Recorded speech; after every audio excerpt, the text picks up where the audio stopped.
let's see, I get everything set up. So first things first, you have your second exam due today. Are there any topics that you guys are unclear on that you would like me to cover? Otherwise, I'll just do a run through and do some Punnett square problems with you. Any particular things that you need help with?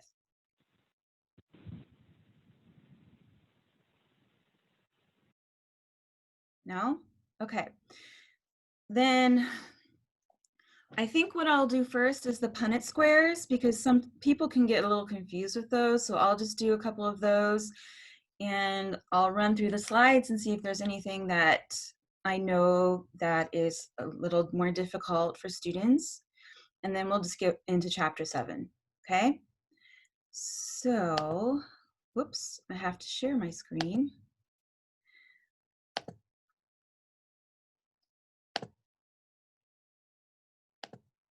Okay, so you're looking at my whiteboard screen, and I looked up some Mendelian inherited traits that we can go over together.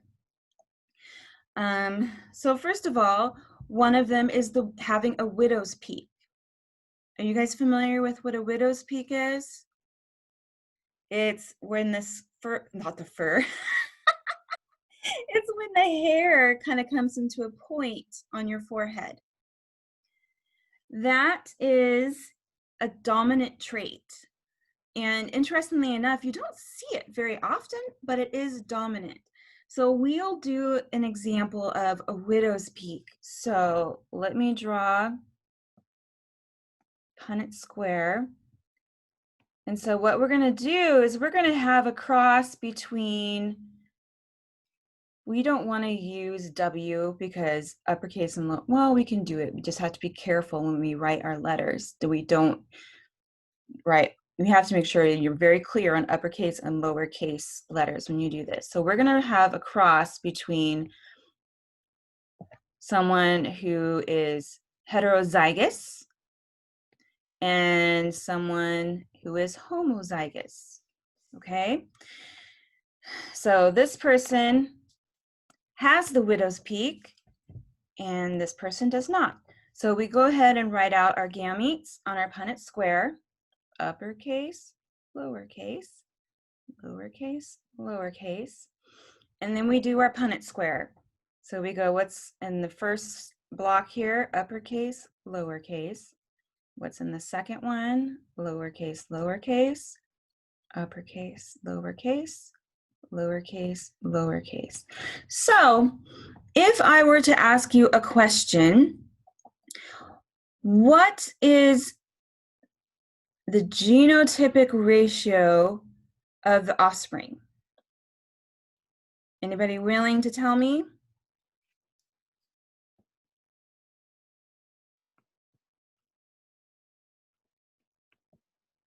Okay, so the genotypic ratio in this case is we have 2 that would be heterozygous and 2 that are homozygous recessive. Let me see, there's an eraser, sweet, okay. All right, so in this case, because we have 2 that are the 2 and 2, you could say it's 2 to 2, oops, sorry. You could say it's 2 to 2, but we would like to reduce it down and it'd be 1 to 1, okay? Now this one is helpful because the phenotypic ratio is actually the same exact thing if you look at it. So in this example, genotype and phenotype, the ratios are the same. Oops, sorry. Okay, so let's try another example. Let's see what another, okay, hitchhiker's thumb. You guys familiar with this? So this is my thumb, it's as far as it goes. But someone who has a hitchhiker's thumb, this last thumb joint bends way back. So when they're hitchhiking, when you do that thumb pose, you have a thumb that has this top joint bent way back. That is a dominant trait, okay? So let's do another one. And we're going to do it between two heterozygous parents. Okay? Oh, I forgot to draw the little crisscross there. So we write out our possibilities here, and then we go ahead and do our Punnett square. So in this box, we have 2 capital T's, and in this box, we have 1 capital T, lowercase t. Okay, so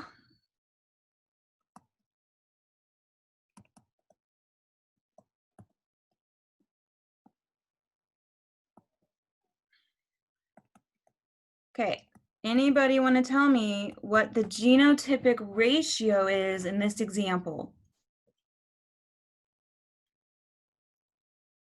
Anyone feeling brave?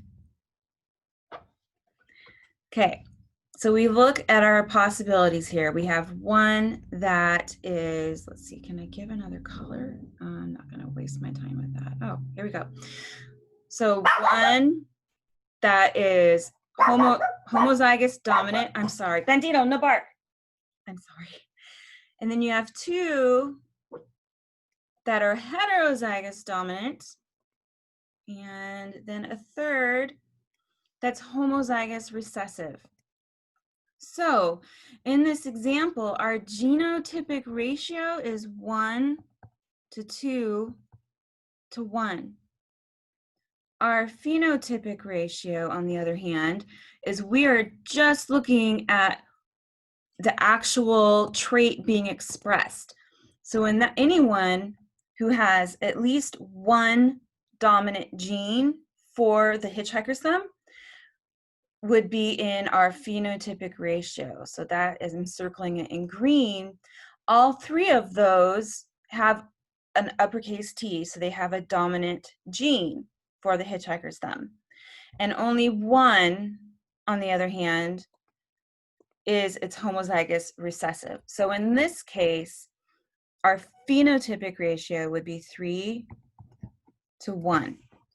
Or if I asked you, what are the chances of getting an offspring that, or having an offspring that does not have hitchhiker's thumb, given the information I gave you? It's 1 out of 4, or you can write that in a percentage and say that is 25%. Okay, let me find another example. How do you guys feel about sex-linked traits? Should we go over one of those? Let's go over one of those. So I'm going to erase this.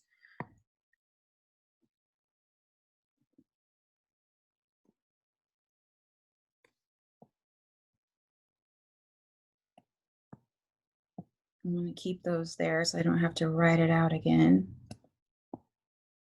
Okay, so let's do hemophilia. That's an easy sex, not an easy, but it's a sex-linked trait. Little background, my grandfather actually had hemophilia. It runs in the family. However, we'll talk about how, or the reason why I am not a carrier and I do not have it. I'll show you why, okay? So let's start with, so we have mom. Oops, I need to get my, so we have mom. Come on, I'm trying to draw. Okay, sorry. We have, oh my gosh, forgive me. Okay, we have mom. And let's say mom is heterozygous for hemophilia. Hemophilia, that trait is a recessive trait, okay? So we're gonna say mom is heterozygous, so we write our alleles next to our chromosomes, okay? And let's say dad does not have hemophilia. Remember, it's only carried on the X chromosome. So dad has 1 X chromosome. He does not have hemophilia. Okay, so that's our starting point. So let's draw our Punnett square and put out our alleles, okay? So mom, those are the possible genes that she can contribute, and then dad right there. Okay, so let's solve for this. So we have X capital H, X capital H, another X capital H, X lowercase h. Move down to the bottom, X uppercase, Y. Next one, X lowercase, Y. Okay, now this is a sex-linked trait, so it's always on, this one is on the X chromosome. Most of them, if not all, are on the X chromosome, okay? So let's get some color and have fun here. Okay, so what would be the genotypic ratio in this case? Anybody want to say? So genotypic ratio is, we're looking at the actual genes. So this is the same. That next one is heterozygous. The next one is heterozygous and heterozygous. So we're not going to worry too much about the genotypic ratio in this example, but let's just skip over. I'm going to cross that out for now because that's more difficult. Let's cross over to phenotypic ratio. What is actually represented? So we have 4 possible offspring. What are the possible traits that are passed on? What traits will the offspring express? So go back to this one here. We have one offspring that is homozygous dominant, that does not have a trait and does not carry the trait. Next one, we have a heterozygous dominant, does not have hemophilia but carries the trait. Next one, we have dominant, and there's only one, so we're going to say it's homozygous dominant. And then the last one, homozygous recessive. There's only one copy of the gene, and it's the recessive copy of the gene. So in this case, 1 out of 4 would have the chances of carrying that trait and having hemophilia. The reason it's more common to have males with a disorder, with a sex-linked trait, is because they only need 1 copy of the gene to express it. Because their other gene or their other sex chromosome is a Y and it doesn't carry that trait. So they only need 1 copy, whereas females need 2 copies. So let's try to find it. Let's do an example where we have a female who would have hemophilia, okay? Gonna have to fudge things a little bit. So honestly, the only way this would happen is if dad has hemophilia and mom is a carrier. So this is how it would look. Mom is a carrier, so mom doesn't have the trait, but she carries the trait. And then we have dad who has hemophilia. Okay, so let's do this one together. So mom, capital H, mom, lowercase, dad, lowercase, Y chromosome, okay? So we go ahead and we fill this out.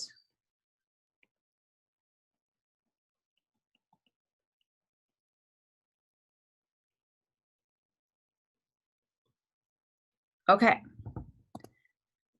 So in this example, we took a heterozygous female and a homozygous recessive male.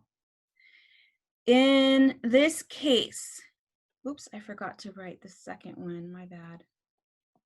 Sorry. In this case, what would our genotypic ratio be? So how many have the same genes, for example? So we have 2 that are homozygous dominant. Okay, so we can put 2 down here. And we have 2 that are homozygous recessive. So we write that out 1 to 1. Now our phenotypic ratio might be a little different. Let's check it out. So we have one homozygous, actually we have two homozygous dominant. No, guess what? It's the same, and two homozygous recessive. So in this example, their ratio for genotype and phenotype is the same, 1 to 1 for both of those. So remember, if you get a question about sex-linked traits, it's always on the X chromosome. And if you need to do a problem of a sex-linked trait for your test, make sure you write it out like this. So your trait is next to your X or Y chromosome, and then you do your Punnett square. That will give you your best results, okay? Let's see if I have any more examples that we might want to do. Let's do one more, color blindness. Okay, let me erase. Color blindness is a recessive trait.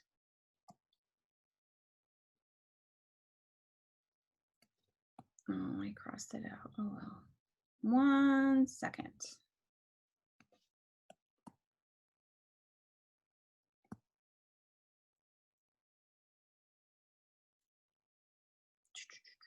Okay.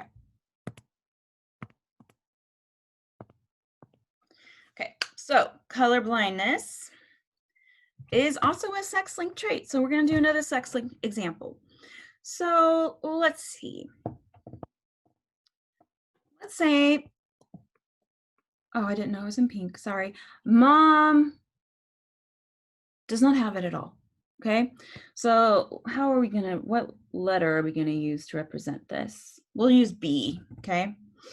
Mom is not even a carrier. Whereas dad has color blindness, okay? So let's do our Punnett square.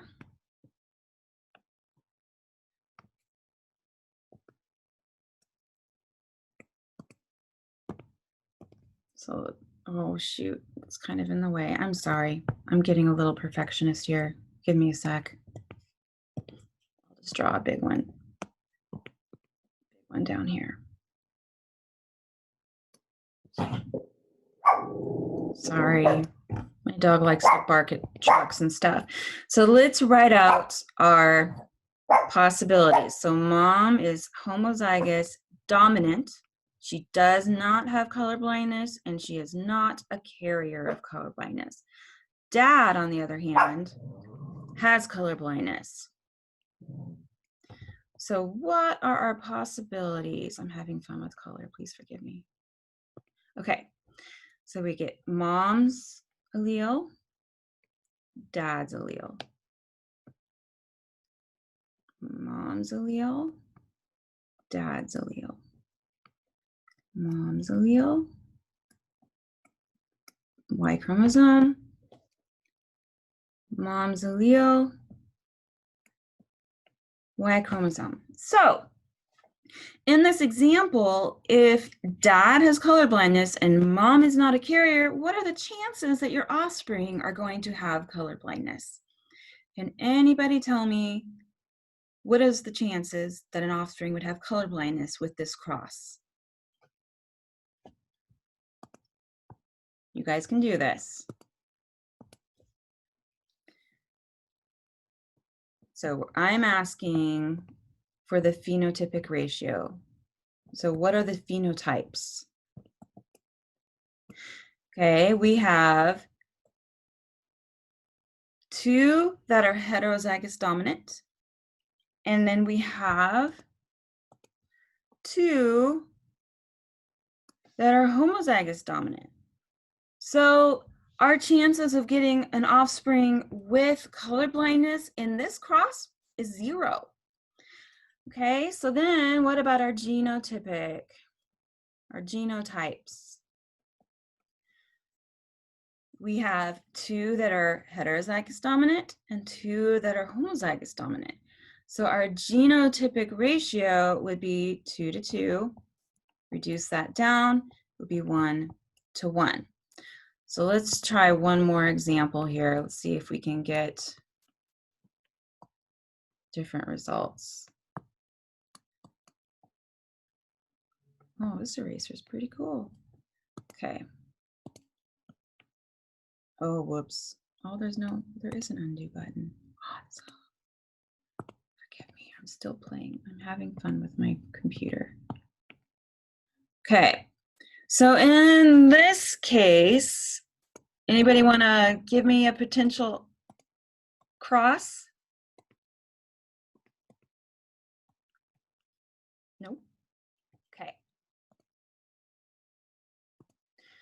Okay, so let's say mom's a carrier and dad does not have color blindness. Let's try that. Okay, so mom would be a carrier, uppercase, lowercase.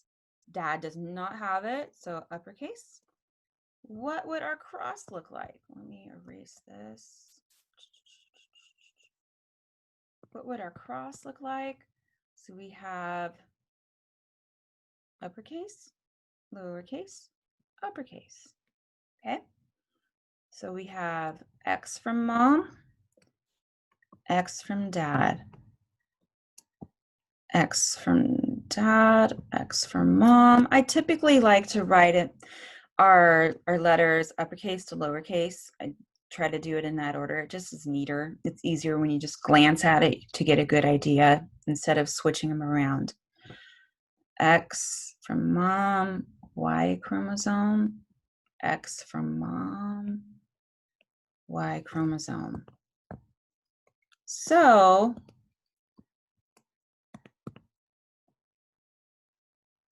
our genotype and our phenotype.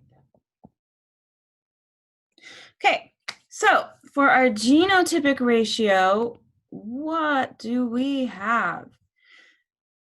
How many are homozygous dominant? 2 are, okay? How many are heterozygous dominant?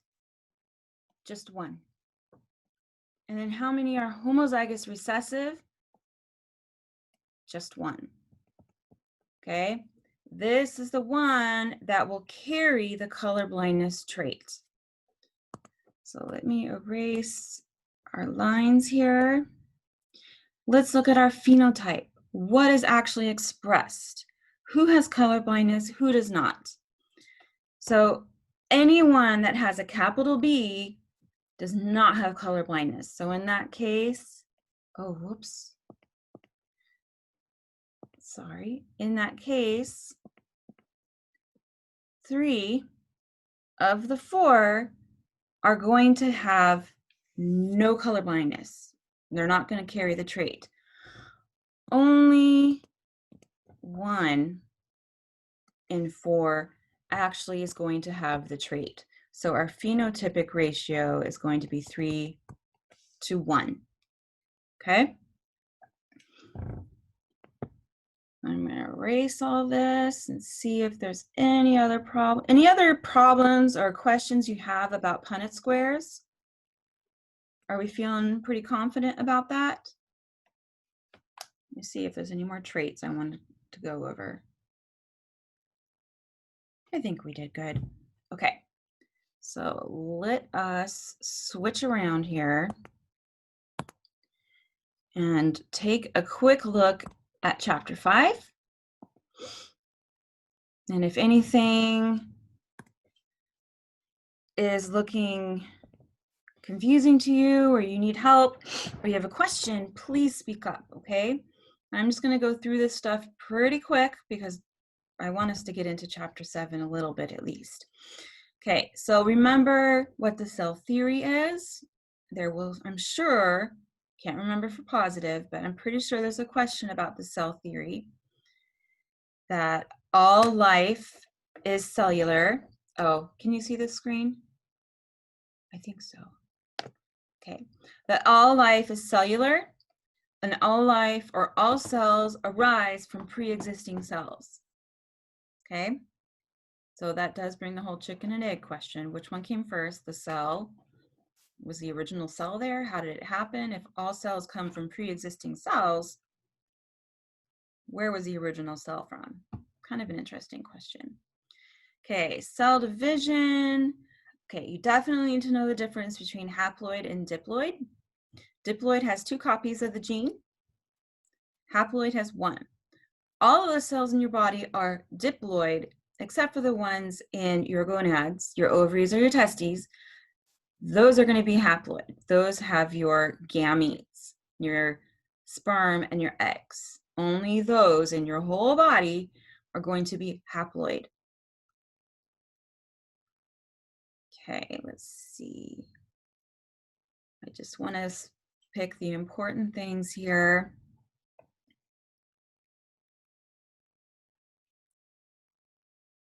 Okay, don't get confused. When you hear the term sister chromatids, it's one chromosome.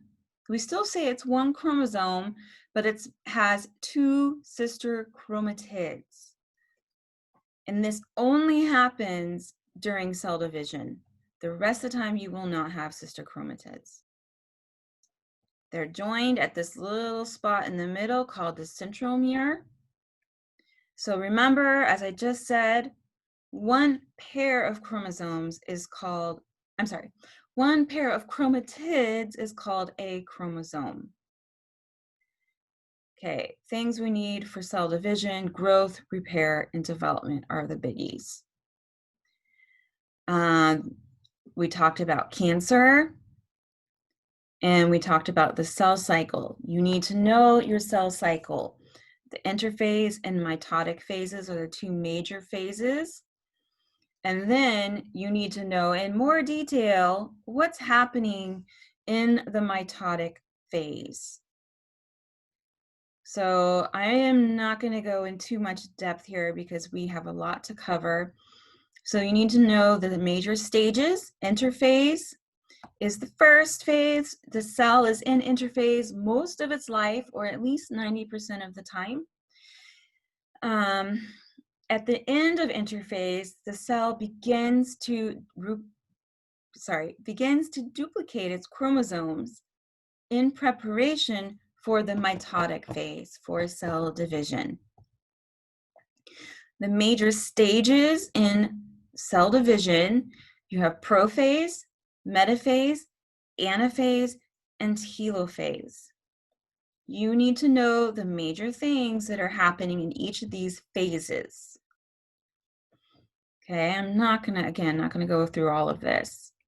You can look through this again on your own. After telophase is cytokinesis, and technically cytokinesis is not part of the mitotic phase, but people tend to lump it together because it's kind of the last step to cell division or cell replication is cell division. And this is when that cell kind of pinches in 2 and you have 2 new cells. This happens at what we call the cleavage furrow. Again, it's like a water balloon and you squeeze it in half and water goes on this side and water goes on this side, and you squeeze it in half and you could actually pinch that water balloon in 2, which would be kind of fun. It'd be kind of cool if you could. So in plants, there is no cleavage furrow. Instead, you have a cell plate that forms. Okay, let's see. All right, so in humans, we have 46 pairs of chromosomes, and 22 pairs we would say are autosomes. Auto refers to self.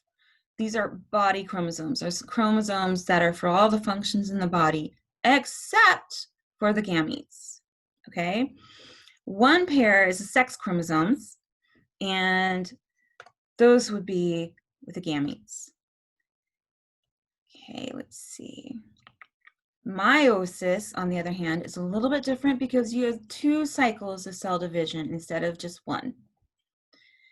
You have meiosis 1, where you have the same type of cell division we've talked about, and then meiosis 2, you divide those chromosomes up so you only have one copy of a chromosome for each gamete instead of 2 pairs, or a pair, you have one copy.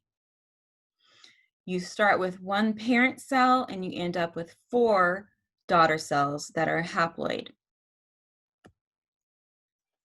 Pardon me, need the coffee. Okay. So meiosis 1 and meiosis 2, need to know what's going on in those. Meiosis 1 is pretty much the same as mitosis. Where it differs is when you enter meiosis 2. Those 2 daughter cells that were made divide their chromosomes up and then split into 2 new cells, and so you end up with 4.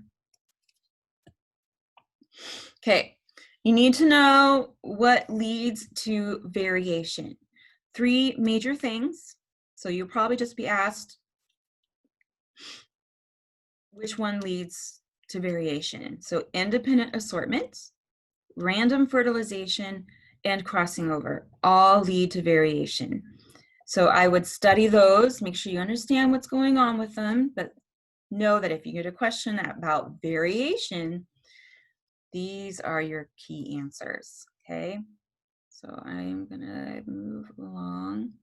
Okay, when there are problems with meiosis, non-disjunction occurs when chromosomes do not separate properly.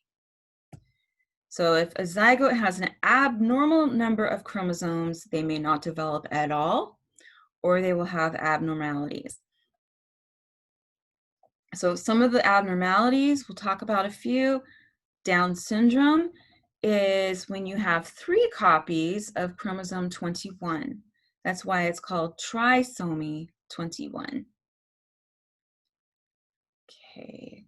Another example of non-disjunction is Turner syndrome, when X chromosome fails to separate properly and the gamete or the offspring only has 1 X chromosome, not a second one.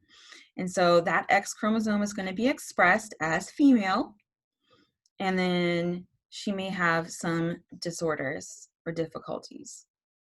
Klinefelter syndrome is when you have 2 X chromosomes and 1 Y. And so you kind of get someone who's a little bit sexually ambiguous because they have breasts, they have female pubic hair development, but they have a penis, and they have some beard growth, but they have some female characteristics and some male characteristics because they have X and Y, but they have 2 X's. Jacob syndrome is when you have 2 Y chromosomes, and that ends up with someone who's more aggressive, typically taller, and may have a lower IQ. Okay, let's see. Gregor Mendel. So we have already done our Punnett squares. Just looking at definitions, things that you need to make sure you distinguish, the difference between character and trait. Okay, so if we looked at this, human eye color is a character. Each variation you have in eye color, whether it's blue or brown or green, is a trait. Okay, so those are different. Let's see, phenotype versus genotype. You should be pretty familiar with that. Difference between heterozygous and homozygous. Let's see, this is all Punnett square stuff. Law of independent assortment is important to know. So this is the inheritance of one characteristic or character has no effect on the inheritance of another. And this comes into play when you're looking at more than one trait at a time, okay?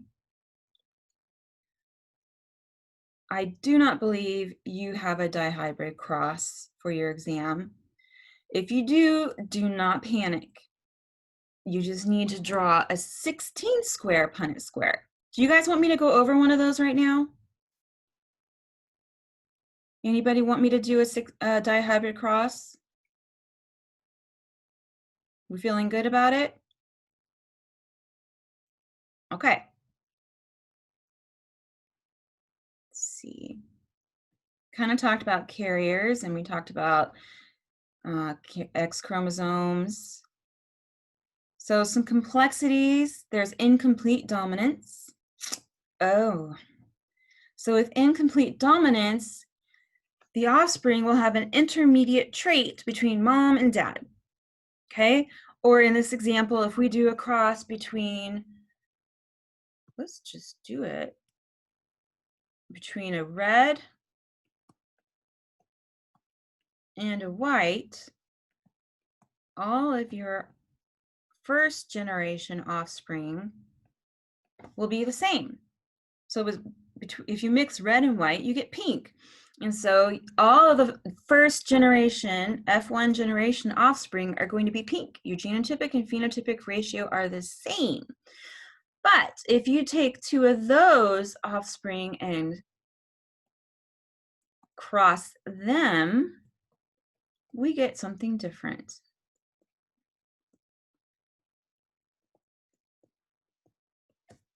In this case, we have one that's red, two that are pink. So one that's red, two pink, one white.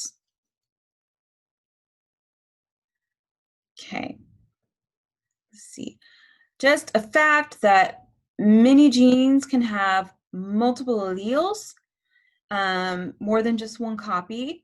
So the example we talked about was blood type, or you can have more than two copies. You can have three in this example.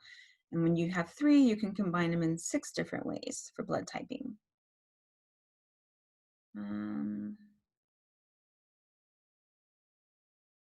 Trying to see if there's anything else. Okay, recombinant chromosomes, you should know what this is. This happens during crossing over, where in cell division, you have those chromosomes that are lined up.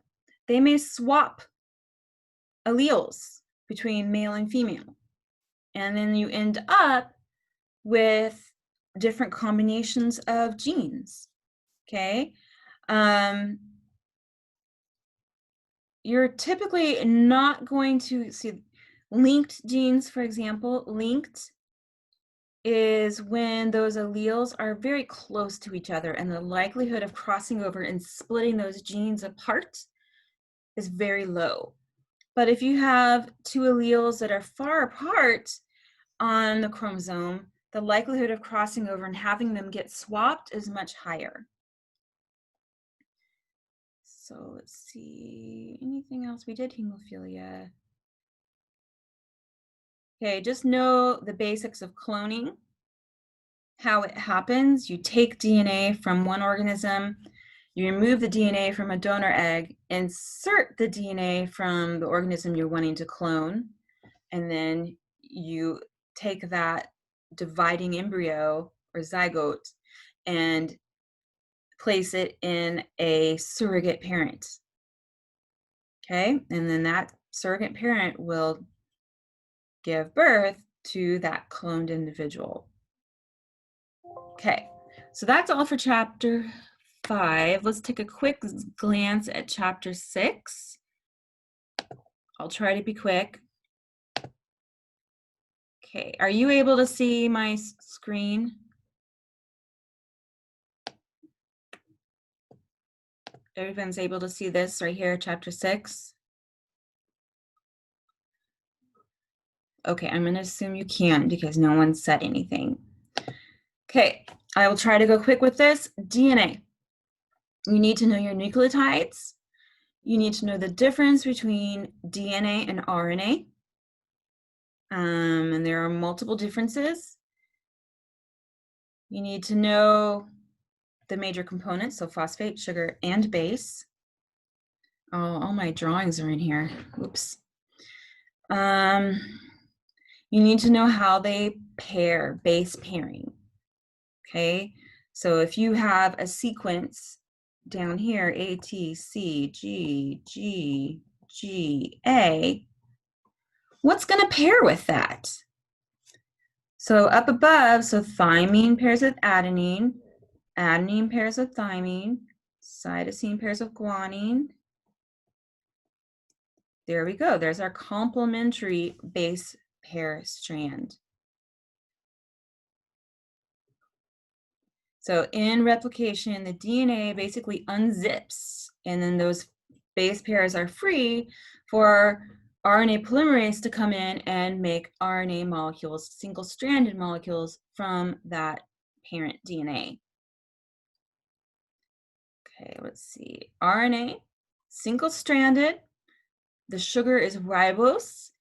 And big one, thymine is replaced with uracil. So you have a U instead of a T. Let's see. You need to know the basics between transcription and translation. Where do they occur?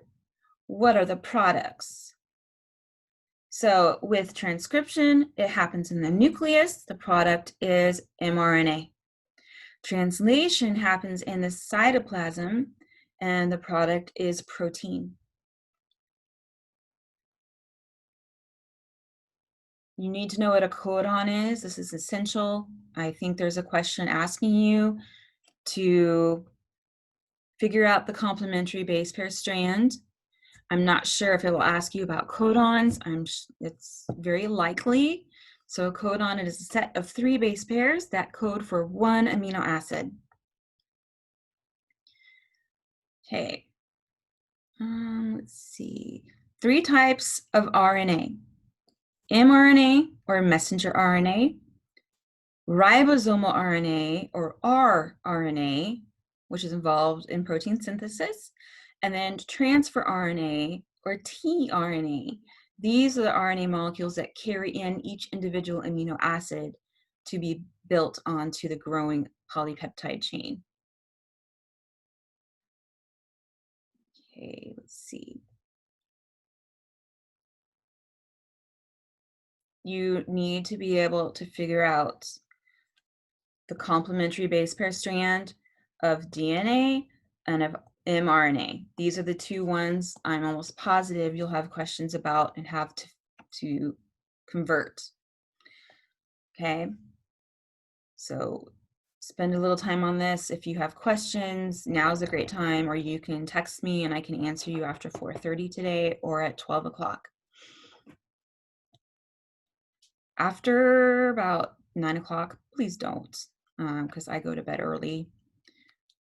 So if you have questions, please try to ask me before that time. Okay, let's see.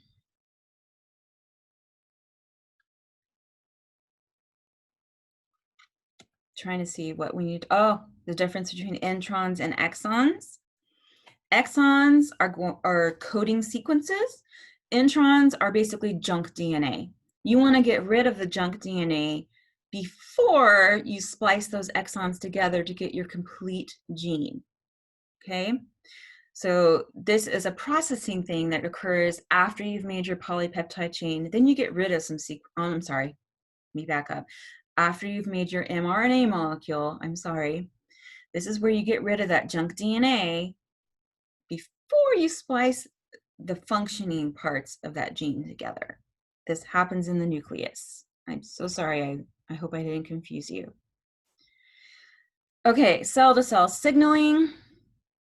What happens there? So there's some examples. A signal transduction pathway, where you have a signal from one molecule that attaches to a receptor on a different cell, which basically goes in and affects mRNA production. Okay, cell-to-cell communication is very important in development. Good example is when you're in development, your fingers are webbed, but then you have induction signals that tell those cells in between the fingers to die so that now you have separate fingers. Let's see, different types of mutations or mutagens. What can cause mutations? What a silent mutation is, missense or nonsense. So you need to know what those are. What is a frame shift mutation? You need to know that. Okay, we've talked about cancer multiple times. So I would review that. What happens with an oncogene. So this is a proto-oncogene, which controls cell division and cell cycle, is mutated into an oncogene. And so the cell cycle control system is screwed up. So it is not able to control the division of cell division, and then those cells divide out of control. Starts with one cell, okay? Ways to treat cancer, 3 major ways: surgery, radiation, and chemotherapy. Ways to reduce cancer risks. Let's see, we talked about genetic engineering, how we're able to insert new genes or genes into a different organism. We isolate that gene and we insert it into a bacterial cell, into their plasmid, which is a circular chromosome. Insert it into that, and it's able to divide, and it starts expressing that gene. Okay, we talked about short tandem repeat sequences, STRs, and how, I'm getting ahead of myself, I'm sorry. Let's see. Genetically modified organisms. We talked about that, how we felt about genetically modified. Talked about real case study, DNA from a crime scene. How can you replicate and clone that DNA so you have enough to actually do testing on? You use PCR.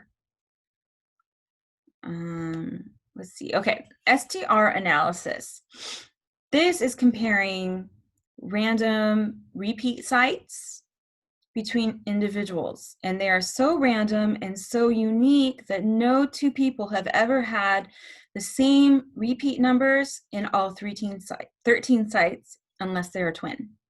So it's a really great way to quickly do a genetic analysis between individuals or with a crime scene sample. We did a video about gel electrophoresis and explained how that worked. Let's see.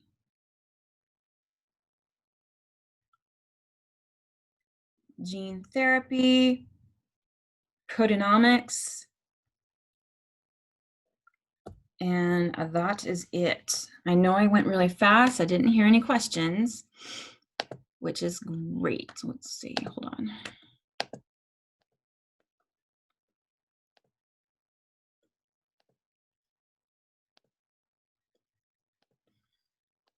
One second.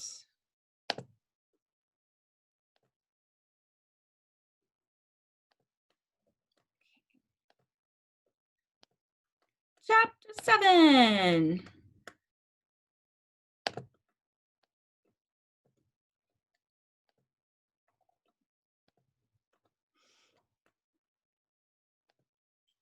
Okay, I like this chapter because we get to talk about natural selection, which I love.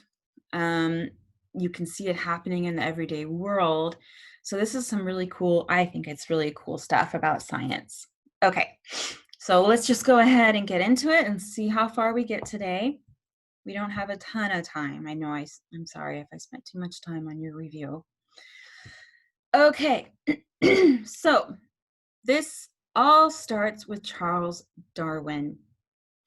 In November 24, 1859, Charles Darwin, published a very important book called On the Origin of Species by the Means of Natural Selection, or just the origins of species.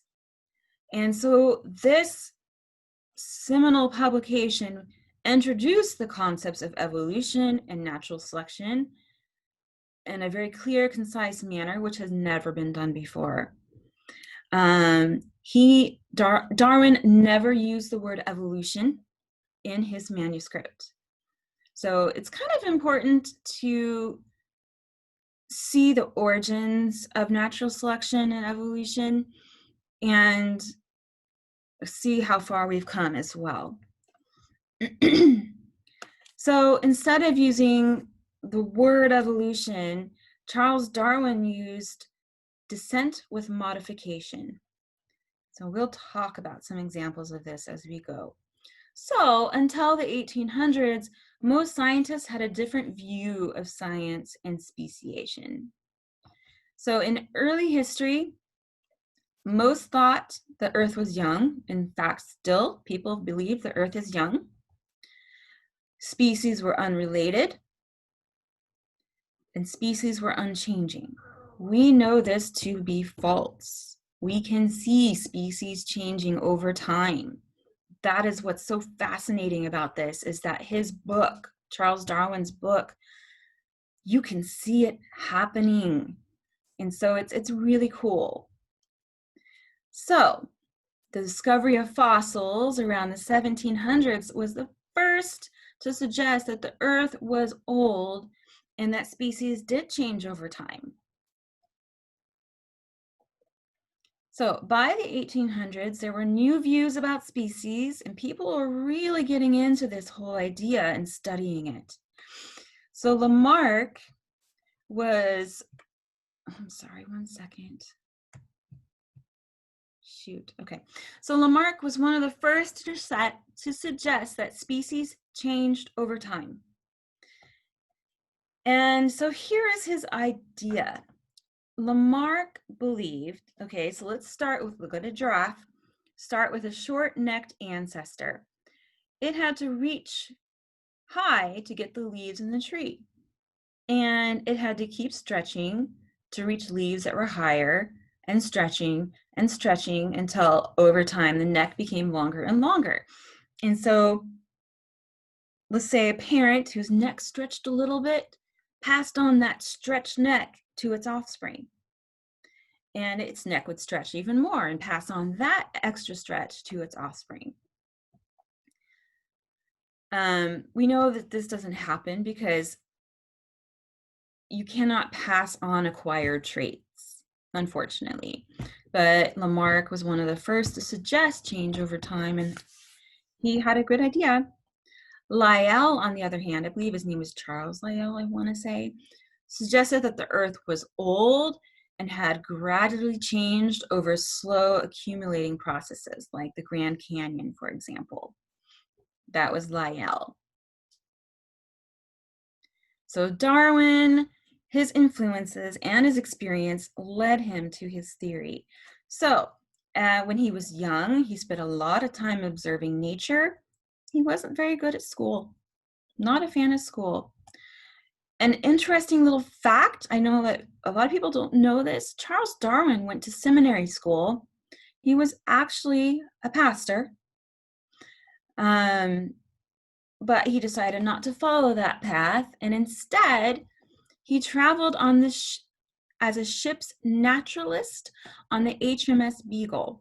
And this is a famous part of history because during this trip around the world, he was able to compare species from different regions and make some really great observations and insights. This journey was 5 years long and it took him around the world. Okay, so Darwin, during this time, began to really study how organisms changed over time. He spent decades reading and analyzing specimens, discussing ideas with colleagues, with other scientists, which is great scientific discourse. He was the first to propose a mechanism of how that change actually occurred. And that mechanism to change, he called natural selection. There were two really important points that Darwin made, pardon me. The first is that modern species have descended from common ancestors. Or, in his words, descent with modification. The second important point was natural selection is the mechanism that drives this change. So, Darwin arrived at the idea of evolution by natural selection through several important observations and conclusions. And so we're going to look at the observations he made. You definitely will need to know this for your next quiz or exam. So he first observed that populations produce more individuals that can survive. So his observation, put simply, was overproduction. More individuals are born than can be supported by their environment. So then what happens? We have extra individuals. The environment cannot support that many individuals. There's not enough food or resources. That's a second observation, limited resources. Then what happens? The amount of resources like food, water, shelter, and sunlight is pretty constant. So if you have a pretty steady resource that you only get a certain amount and you get overproduction of offspring, you're going to come up to a problem. And this is what happens: competition. You have too many individuals for a limited amount of resources. They are going to compete for those resources. So more offspring are born than can be supported by that limited resource. Thus, because of competition, not all individuals are going to be able to survive and reproduce. Being able to reproduce is key to natural selection, because passing on your genes to the next generation has to happen. So if you don't reproduce, then according to Darwin, you're not part of the picture, unfortunately. You've been outcompeted. I don't know if that's a word, sorry. Okay, another observation that Darwin made was variation. He observed that, okay, looking at zebras, their stripes, no two zebras exactly alike. Their stripes are like fingerprints. That's variation. He observed that no two individuals were alike. And that can lead to competition and to one individual perhaps surviving and reproducing while another one cannot. So Darwin concluded that favorable variations will be naturally selected for. So we'll go over this picture in just a second. But those individuals with variations that make them better suited to their current environment will, on average, survive and reproduce, while those that are perhaps not as well suited for their current environment will not survive and reproduce. So in this picture here, in this illustration, we're looking at bacteria in the lungs, okay? And there are bacteria that have, let's say in this case, we have a random mutation that leads to that particular bacteria being resistant to antibiotics. There's a change in the environment. Add the antibiotics. Kills off most of the bacteria. Hey, but not that one with that mutation. You have survivors reproduce, and note now you have more of that mutated bacterium. And then over time, if you change the population and you add more antibiotics to kill it off, you kill off almost all of the ones that do not have that gene for that mutation. And it's overtaken essentially by those that are better suited for the environment, who have antibiotic resistance. Okay. So Darwin concluded that natural selection can lead to evolution. So observation, heritability.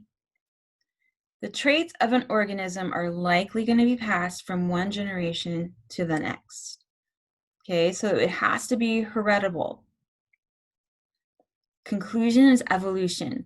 Because traits are passed from one generation down to the next, and because certain individuals are more likely to survive than others and reproduce, the population is going to change over time and become better suited to its environment. It's important to point out here is that the population does not change to a future environment. Changes that occur are to the current environment that organism is in.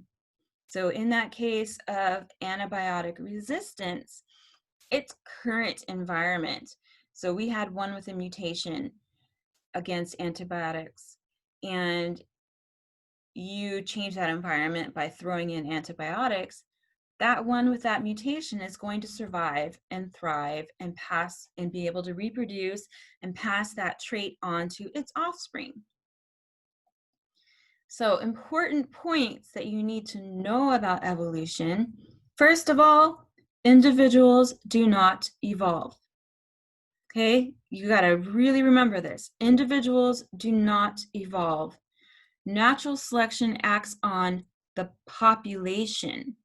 Okay, so sorry, natural selection acts on the individual, but only the populations evolve. That makes more sense. Okay, so natural selection on an individual, but if we talk about evolution, we have to look at the population level. So natural selection only works with heritable traits. So Lamarck, with his example of the giraffe with the ever-stretching neck, doesn't work because that's not a heritable trait. It cannot be passed on from one generation to the next. So his theory was wrong.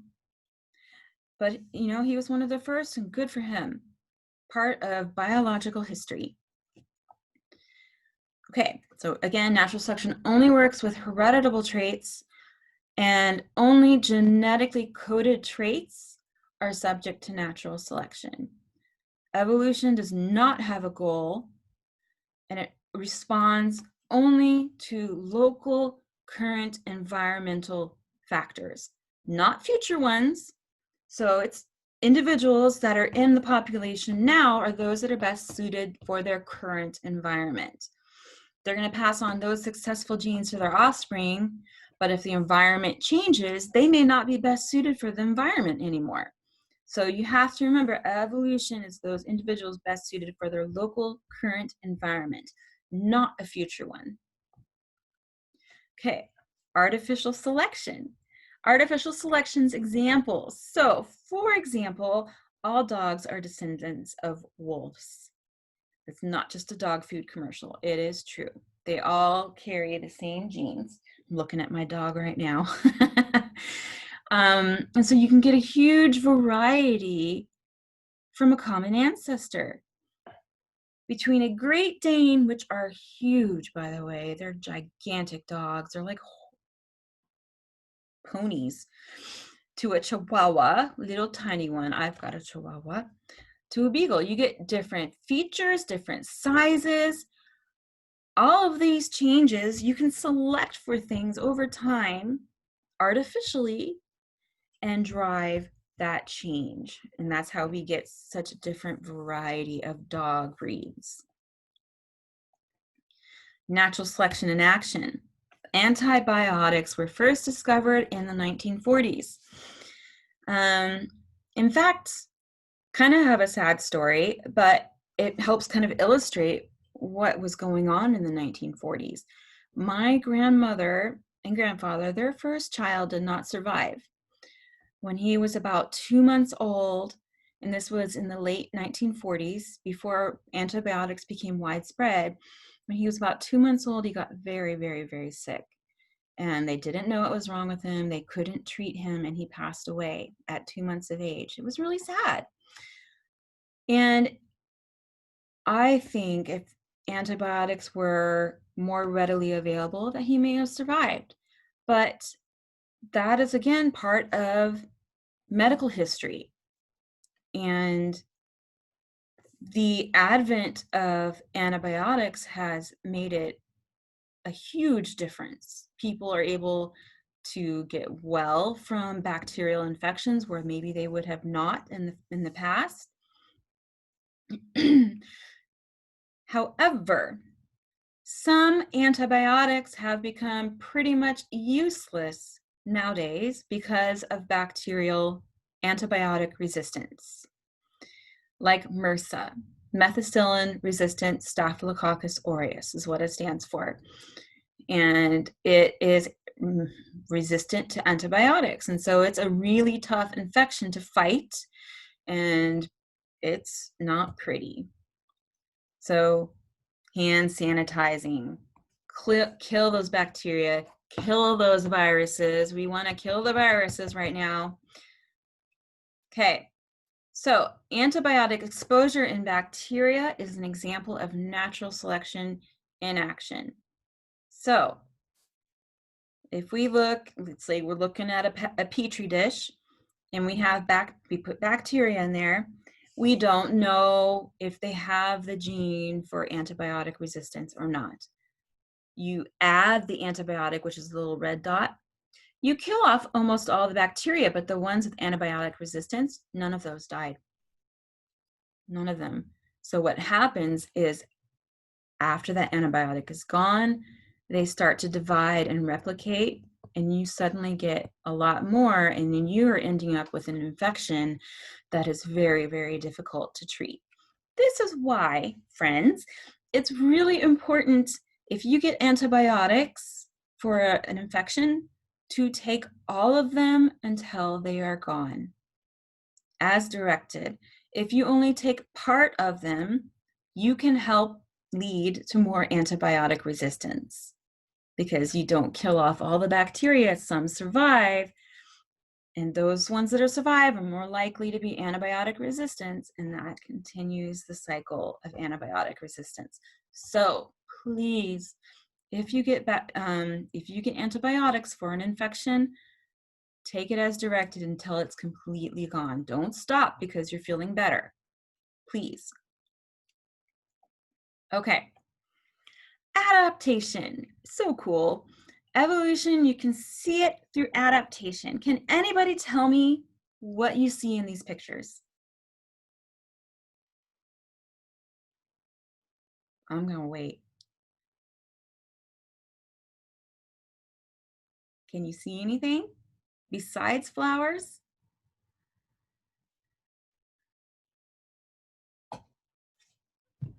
It's like one of those image find puzzles. Look close, because what is there is a praying mantis. Praying mantis right here. Praying mantis right here. Okay, pretty cool, huh? Okay, individuals that have traits that help them to survive and reproduce are going to, on average, have more offspring. And those offspring are going to carry those same traits as their parents, the ones that help them, the parents, survive and reproduce. So I love this picture. I love these mantises. I think they're so cool. So adaptation is the accumulation of these traits that help them to survive and reproduce. Those adaptations over time, they'll be able to pass them on to their offspring. So we have praying mantises that have adapted to their environment and over time have grown or changed to look like these flowers. And what kind of flowers are these? Orchids. There you go. To look like orchids. In fact, I'm gonna look this up really quick. Forgive me, I'm looking up books. So let's see, orchid mantis. Oh, that's a great picture. I wish I could show it to you. All right, let's see. You see that? That's an orchid mantis, not on the flower. It's pretty cool, huh? Okay, I'll move on. Okay, fossil record provides important evidence for evolution. So how does this work? First of all, fossils form when organisms die. They fall into the sediment, and then more sediment is laid up on top of them and compresses them essentially into the rock, and then you get this impression of their body. Okay, so fossils can be dated using their geological position or through radiometric dating. So geological position is where are they in the layers of sediment? If they're on the bottom or near the bottom, they're going to be older than those that are on the top. Okay? Radiometric dating, on the other hand, uses The most common is carbon-14 dating. And this uses a radioactive isotope of carbon. We know how quickly it decomposes. And so we're able to take a sample, let's say a fossil, test it, see how much carbon-14 is in there.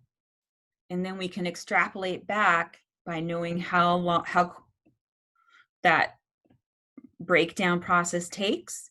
And then you can extrapolate back to how old that organism is likely to be. It turns out to be pretty effective. Okay, how does the fossil record provide evidence? I can't talk, I'm sorry. How does the fossil record provide evidence of evolution? Okay, so the fossil record shows essentially an ordered appearance of life on Earth, from prokaryotes, those simple cells without a nucleus, all the way to today where you have complex eukaryotes. So if we looked at the bottom layers down here, you'll have prokaryotes. And as we move up the layers, organisms get more complex. Transitional forms provide evidence of change within a lineage, so within a family group, for example, like horses or whales. Whales is a good example. So for example, fossil whales, they have found fossil whales that have rear legs. They're functionless. We would say are vestigial because they can't use them in the water, but we see it as a transitional form between a whale and an organism that moved to live on land. Okay, geographic distribution of species also provides evidence for evolution. Using the study of biogeography, you're looking at the geographic distribution of species. So ask a question, why are there so many strange animals in Australia? We have the duck-billed platypus, we have koalas, we have kangaroos. They're all marsupials too. Actually, the duck-billed platypus is not. No, I'm getting myself confused. It is a marsupial. Almost all the marsupials are in Australia. So why? So the geographic isolation of Australia helps illustrate or show why marsupials tend to be dominant on that continent. We have marsupials here. We have possums and opossums. They're different. But most marsupials live in Australia. How did that occur? We'll come back to that when we talk about Pangea, okay? But first, we're going to talk about comparative anatomy. And this study compares the body structures of embryos, different species, and compares their embryos at the same stages in development. This is called comparative anatomy, or this is embryology in this example here. So there are a lot of people who believe that this study shows evolution. So for example, a human embryo, when it's developing, has a tail. When it's developing, has what's called pharyngeal pouches, or basically gill slits. Same thing with a chicken. Chicken embryos have a tail and those same pharyngeal pouches. Do either one of those have them as adults? No. We would say that that is because there's a common ancestor and development is going to progress the same way with any species, and so you'll get these similar features in development. Okay, a little bit on comparative anatomy. This is just looking at actual organisms, not their embryos. And this is a great example, looking at the limbs of 3 different organisms: bat, a porpoise, and us, humans. And the different bones are colored the same. So for example, the ulna is seen here in blue. And they're all found in essentially the same places. The carpals are all in the same places. The phalanges are all in the same places. And the humerus, they're all organized the same way. And so we would say that this is showing that they are all constructed from similar bones. We all have a similar structure there. So then if we look at DNA evidence, this also provides evidence for evolution. So we already know that all life uses DNA as its genetic code, or RNA if you're like a virus. So closely related species are going to have very similar DNA protein sequences. DNA and protein sequences, sorry. So in this graph, you're looking at the difference between a chimpanzee, a human, a gorilla, and an old world monkey. Old world monkeys are from Africa. New world monkeys are from the Americas, just so you know. So if we look at how much they have in common, sorry, part of my graph is hidden. Chimpanzee, we're looking at chimpanzee DNA. Humans, this is 98% here. Humans have more than 98% the same DNA with chimpanzees. We are related to chimpanzees, but they are not, we are not descendants from chimpanzees, if that makes sense. We'll talk more about that later. Sorry, let's see, okay. So in primates. So a study called bioinformatics uses computer technology to help process this genetic information. So we'll talk more about that kind of stuff later as well. Okay, you know what? We are just about done with the day. I'm going to stop right here with populations on 7.6. And we'll be done for today. If you have any questions on your exam, oh, they left. If you have any questions on your exam, please text me, let me know, and I'll do my best to help you.